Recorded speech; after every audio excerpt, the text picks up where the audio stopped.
Bon, voilà Xcode, nouveau projet.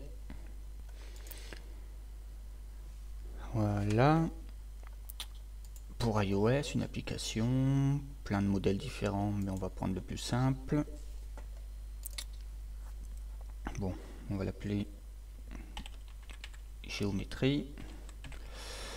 Pour les noms de classe, je vais mettre un préfixe géométrie dynamique.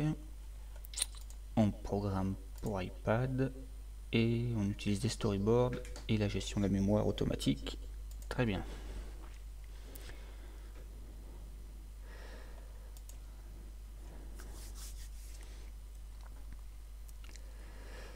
Bon, ça se met en place, voilà. Les orientations, on garde les 4. L'icône de l'application, on verra ça plus tard. Les images lancement aussi. 3 frameworks par défaut. On va en rajouter 2 tout de suite. J'ai besoin de Core Data, une espèce de base de données pour objet. Et je vais avoir besoin de Quartz pour créer des vignettes de mes documents. Faire une copie d'écran de l'application, de la figure, et en créer une vignette. Voilà Quartz. Alors un peu de ménage. Hop. Et hop. Alors le storyboard. Pour l'instant il y a un contrôleur de vue, voilà. Je vais avoir besoin d'un deuxième et donc il me faut un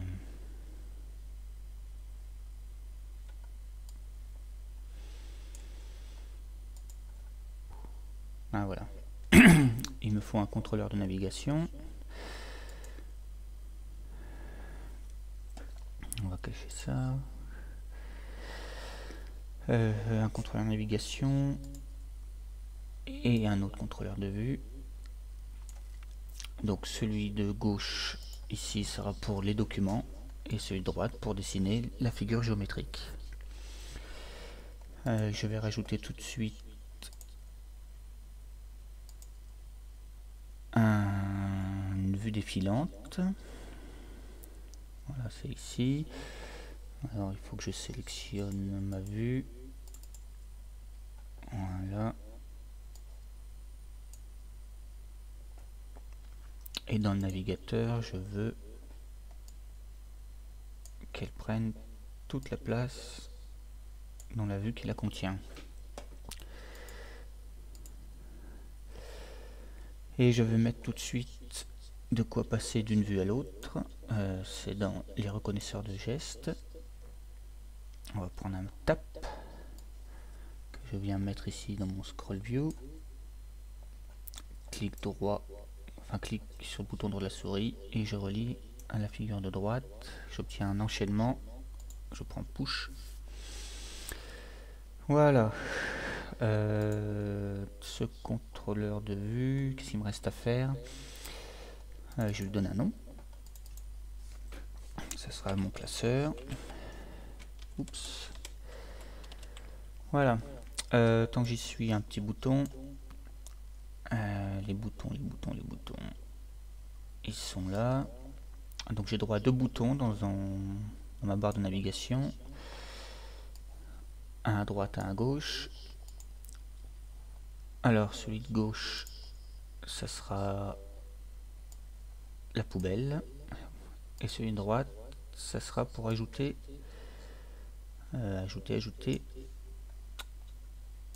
des documents. Et puis je vais mettre un fond d'écran ici. Alors scroll view, je vais prendre celui-ci. C'est une texture créée par Apple qui est pas mal du tout. Alors pour ma figure, la barre de navigation n'apparaît pas. Je vais la faire apparaître.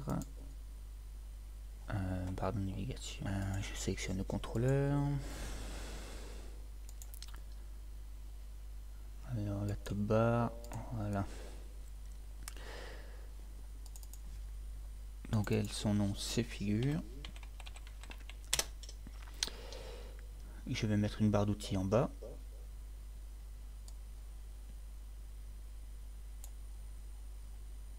Alors, elle se met pas en bas par défaut, c'est dommage. Voilà. Et puis il me reste aussi à mettre une barre, une navigation défilante, une fenêtre défilante.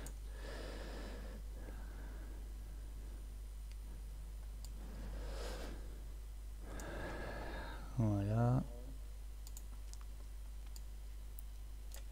Et on veut qu'elle prenne toute la place. Bien. Bah, je crois qu'on a tout ce qu'il nous faut. On peut lancer le simulateur pour voir.